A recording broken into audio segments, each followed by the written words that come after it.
Good morning सगळ्यांना. आज सकाळी जरा लवकरच उठले होते.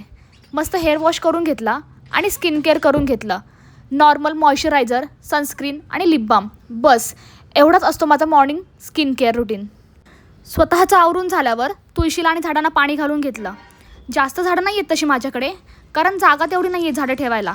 3-4 झाडं असतील फक्त. असो, त्यानंतर मी गेले होते आमच्या डॉलीला घेऊन राऊंड मारायला. तर रोज राऊंड मारायला आईच घेऊन जातात, पण आई गावी गेल्यामुळे ते काम आज माझ्याकडे होतं.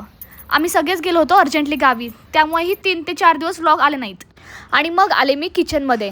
भाकरी आणि चपातीचं पीठ कालच संपलं होतं, तर डबे घासून ठेवले होते आणि पीठही कालच घेऊन आले होते. म्हटलं ते पहिले डब्यांमध्ये ठेवून घेते. आणि मी रेडीमेड पीठ नाही यूज करत. आणि आमच्याकडे 4 दिवसांपासून पाण्याचा खूपच प्रॉब्लेम चालू आहे. पाणी नसेल तर घरात अजिबात फ्रेश वाटत नाही. मस्त चहा पिऊन घेतला आणि घरी एकटीच असल्यामुळे नाश्ता काही आज मी बनवलाच नव्हता. मग डिरेक्टली लागले मी जेवण बनवायला. आज मी टोमॅटोची भाजी बनवली होती.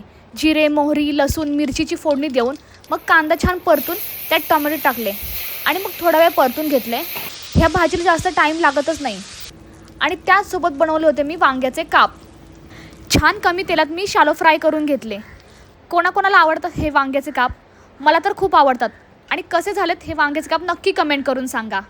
आणि असा होता आज दुपारच्या जेवणाचा काहीसा बेत. त्यानंतर यांच्या रात्रीच्या टिफिनसाठी बनवलं होतं एग बुर्जी, बॉइल्ड एग आणि चपाती. टिफिन त्यांच्या बॅगमध्ये भरून दिला आणि मग नंतर त्यांना उठवलं. ते फ्रेश होऊन गेले मग जिमला. मी पण गेले मग मार्केटमध्ये भाजी आणायला. आणि आमच्या इथे जवळच हे पाण्याचा छोटासा तलाव कशासाठी बनवला ते काही अजून समजलंच नाही. चला भेटूयात आपण नेक्स्ट व्लॉगमध्ये. तोपर्यंत बाय.